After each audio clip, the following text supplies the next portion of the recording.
Welcome to this week's episode, where we explore the intersection of culture and sustainability. My parents are from China and moved to Vancouver in the 80s.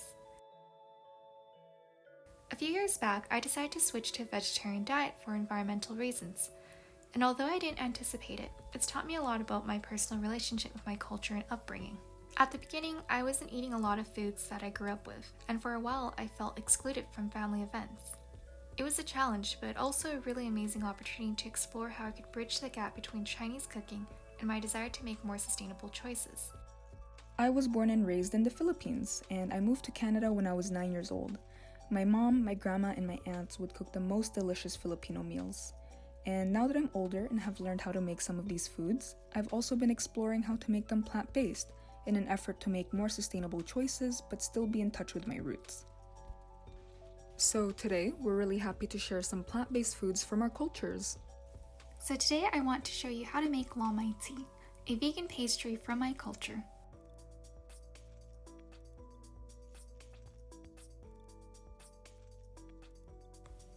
I grew up with my grandma living with the rest of my family, and one of my memories was her making lo mai tea. My family is from southern China, and lo mai tea is a Guangdong version of the more well-known Japanese mochi.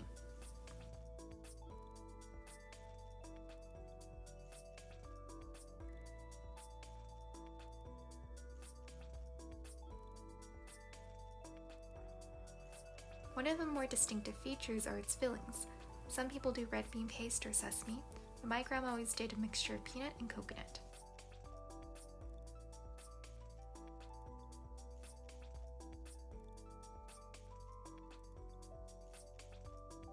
And once filled, it's rolled in coconut flakes.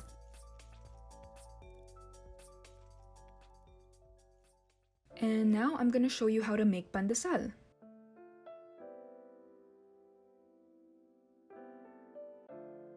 Pandesal is a Filipino bread that's very soft, fluffy, and a bit sweet.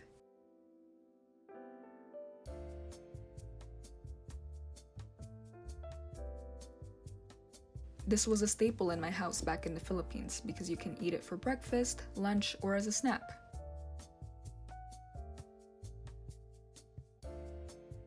One of my favorite memories is going with my Auntie Grace to the nearby bakery to pick up a freshly baked batch.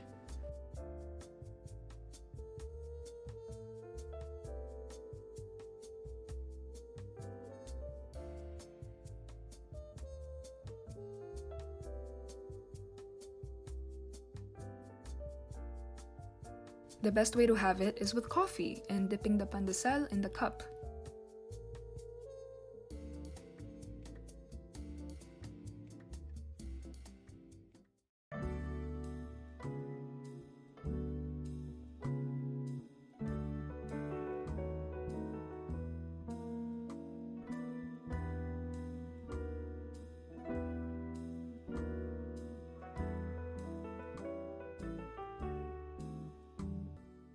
The way you can eat it is you actually dip it in coffee.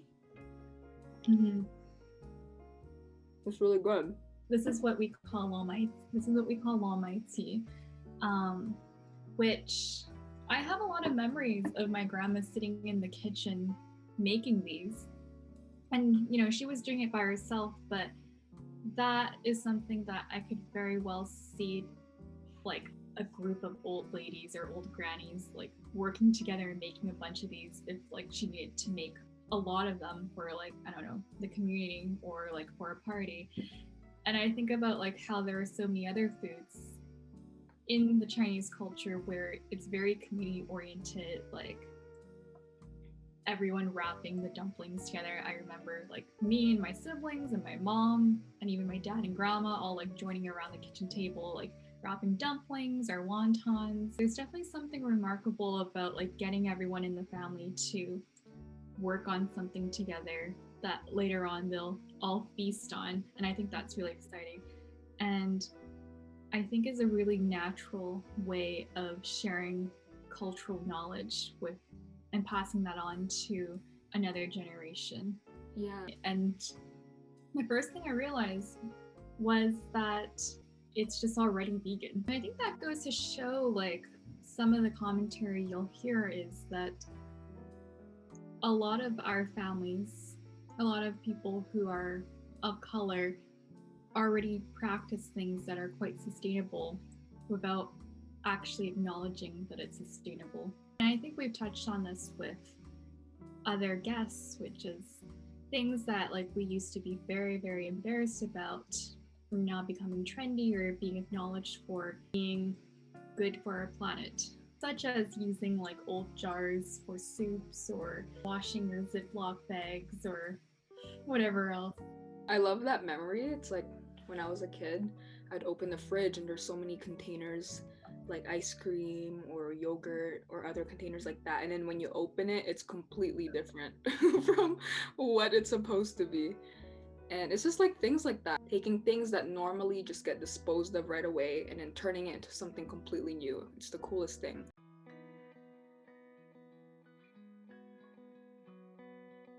When your mom told you that you guys are moving to Vancouver, what were your expectations and what were your concerns?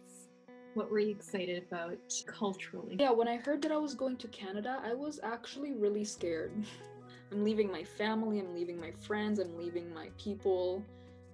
So it wasn't a smooth process for sure. One thing that's I like about Vancouver is that there are spots where you can kind of find people from your country.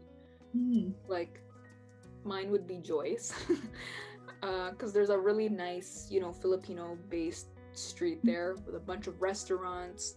I remember when I got back from the Philippines during the summer, I was so sad. So I went there and just like ate food and kind of pretended it was my aunt's cooking. And it was really comforting. And I think that's one thing that's so important to have is in places with a lot of cultures, we need centers, we need spots where we can feel at home or we can just like bond with our people again. I also want to add that at Joyce Collingwood right now, there's been a lot of conversations about removing these restaurants and shops.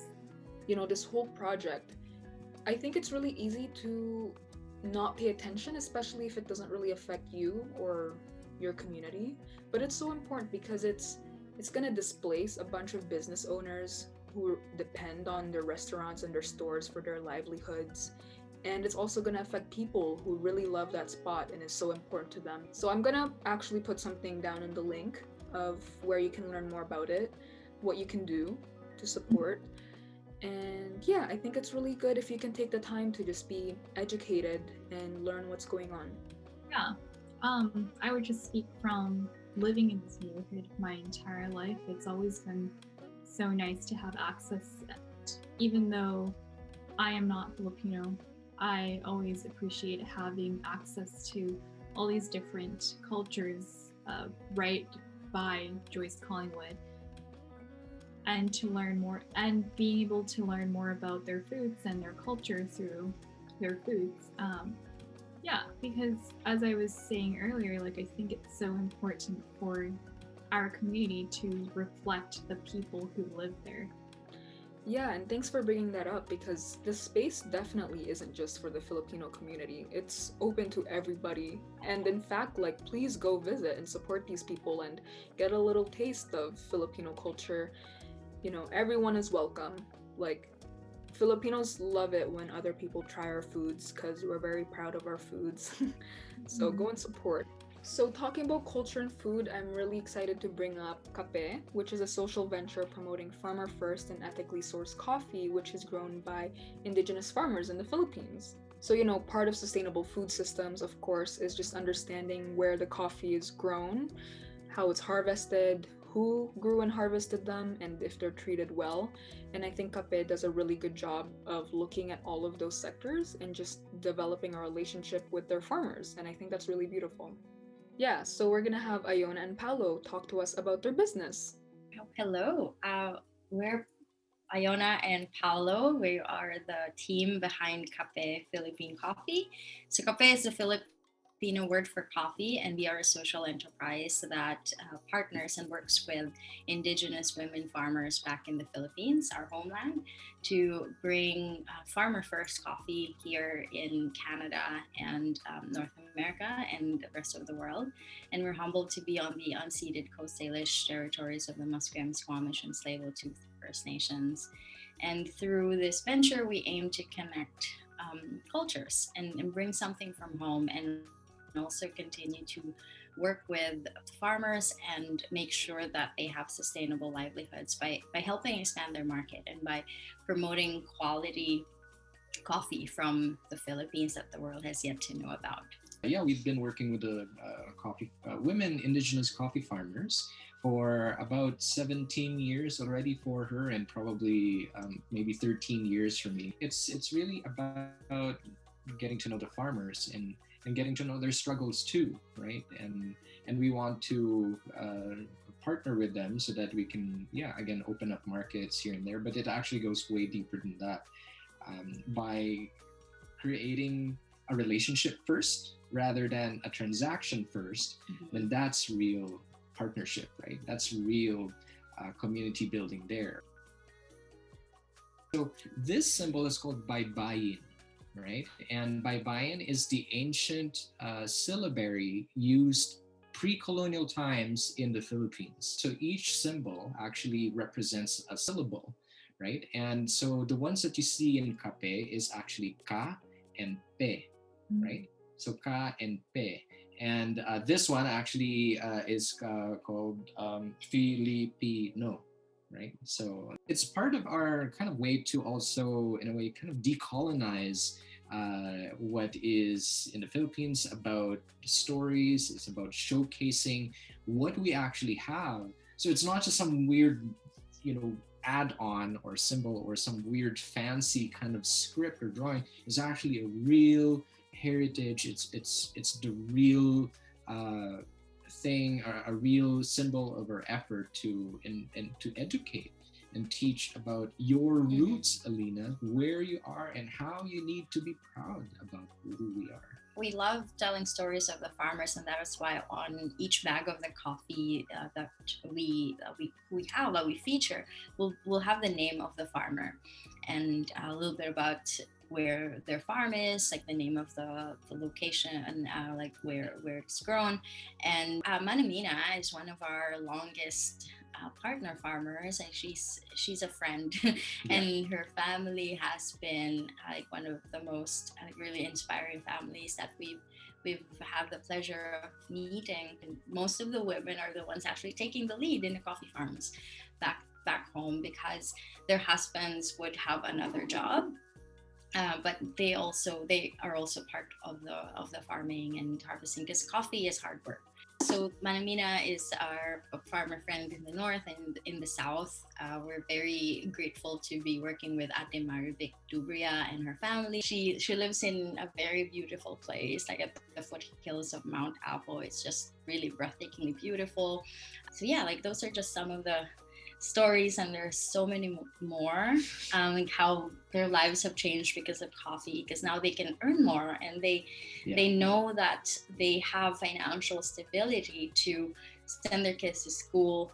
Even the seemingly simple things like being able to afford a nice dress, or treat their family to a nice birthday party with cake and all the nice food and delicious food. So actually the coffee industry as a whole, if you look at it on a macro level, it's broken.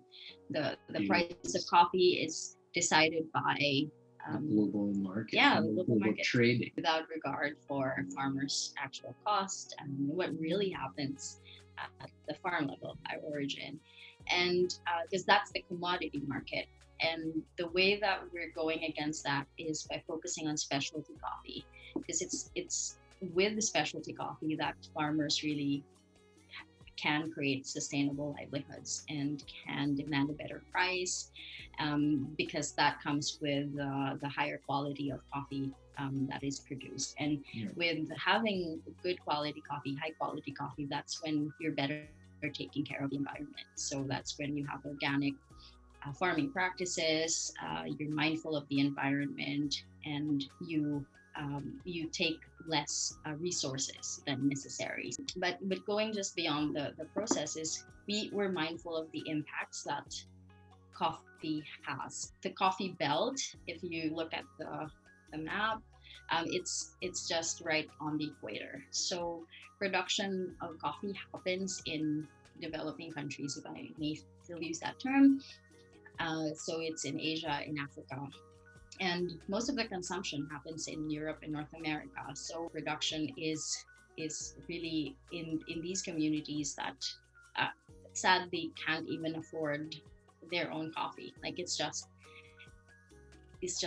reserved for export. So what we want to do with our social venture is to make sure that the supply chain is lean, so that it has less impact as much as possible. And if we do have impact, it's positive impact.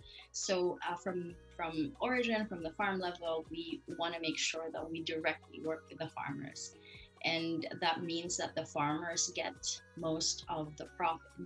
Not just most, actually all of the profits go to the farmers. It doesn't go to a middleman who decides and who haggles for the lowest price of coffee so that they can earn more when they sell it to another person or a trader. Let me show you traditionally how the structure is, right? So you have the coffee farmer and you have the consumer here, right? So let's say they're the opposite sides of the spectrum, right? And in between that is a system of suppliers, wholesalers, distributors, even people who store that coffee, that also contains that cost. So there is actually a long chain.